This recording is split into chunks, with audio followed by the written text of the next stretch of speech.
नमस्कार दोस्तों, welcome to my channel. मैं हूं योगेश। नाउ हुआ क्या है कि जो ऑस्ट्रेलिया है वहां पर भारत को अपना एक काउंसलेट जो है वो बंद करना पड़ा है, क्योंकि जो खालिस्तानी हैं उन्होंने उसके ऊपर अटैक कर दिया था। तो आज की इस वीडियो में हम डिस्कस करने वाले हैं जो खालिस्तानी मूवमेंट है वो भारत की सिक्योरिटी के लिए किस प्रकार से एक थ्रेट हो सकता है। उसके साथ ही हम जानेंगे कि जो पास्ट हिस्ट्री है वो खालिस्तानी मूवमेंट की क्या रही है। देखिए, अगर हम बात करें खालिस्तानी मूवमेंट की तो ये 1970s में शुरू हुई, जब कुछ सिख जो है वो साथ में आए और भारत से एक सेपरेट स्टेट की डिमांड करने लगे। और ये जो डिमांड थी वो 1980s में आते आते इतनी बढ़ गई कि जो इंडियन अथॉरिटीज़ थी और ये जो खालिस्तानी मूवमेंट के लोग थे, इनके बीच में वॉयलेंट क्लैश होने लगे, और जिसकी वजह से जो भारत की प्रधानमंत्री थी इंदिरा गांधी, उनकी हत्या भी कुछ सिख एक्सट्रीमिस्ट ने कर दी 1984 में। डिस्पाइट जो इंडिया की गवर्नमेंट है उसने काफ़ी सारे एफर्ट लगाए हैं इस मूवमेंट को रोकने के लिए, लेकिन जो खालिस्तानी है उनको लगातार पाकिस्तान की ओर से सपोर्ट मिला है, फंडिंग मिली है, जिसकी वजह से जो इनका मूवमेंट है वो अभी भी कुछ कंट्रीज़ के अंदर चल रहा है, चाहे वो यूनाइटेड किंगडम हो, कनाडा हो, यूनाइटेड स्टेट हो,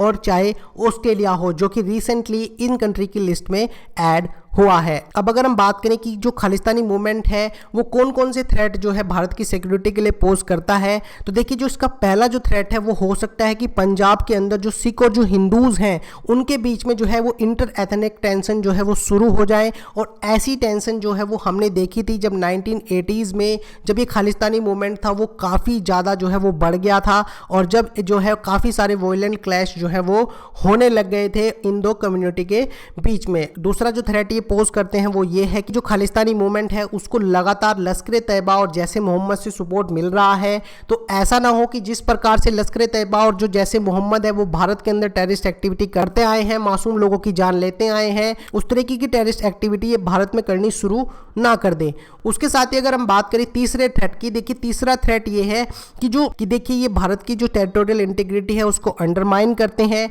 आज तो जो खालिस्तान है वो डिमांड कर रहा है भारत से एक सेपरेट कंट्री की, भारत से अलग होकर एक सेपरेट कंट्री बनाने की। कल को हो सकता है कि ऐसे अदर एथनिक जो ग्रुप हैं वो भी चाहें कि भारत से जो है वो अलग होकर एक सेपरेट कंट्री बनाए अपने लोगों के लिए। तो ये जो डिमांड है वो फुलफिल नहीं की जा सकती, क्योंकि ये डायरेक्टली थ्रेटन करती है भारत की सोवरेनिटी और भारत की स्टेबिलिटी को। देखिए, अगर हम बात करें कि जो खालिस्तानी मूवमेंट है उसने कौन कौन से टेररिस्ट एक्ट किए हैं भारत के अंदर पास्ट में, तो देखिए जब 1980s और 1990s का टाइम था, जब ये मूवमेंट पीक पे था, तो इन्होंने एयर इंडिया की जो फ्लाइट थी 182 उसके अंदर बॉम्बिंग कर दी थी, जिसके वजह से 329 जो पैसेंजर थे और उसके साथ ही जो क्रू था वो ऑन बोर्ड मारा गया था। और उसके साथ ही इन्होंने जो भारत की प्रधानमंत्री थी उनकी हत्या कर दी थी 1984 में, और भारत की जो एम्बेसी थी उसको बॉम्ब किया 1985 में कनाडा में। इंडियन एयरलाइंस की जो है वो फ्लाइट थी उसको हाईजैक किया 1984 में, और उसके साथ ही जो कुछ पॉलिटिशियन थे और पुलिस ऑफिसर थे पंजाब में बड़ी रैंक के,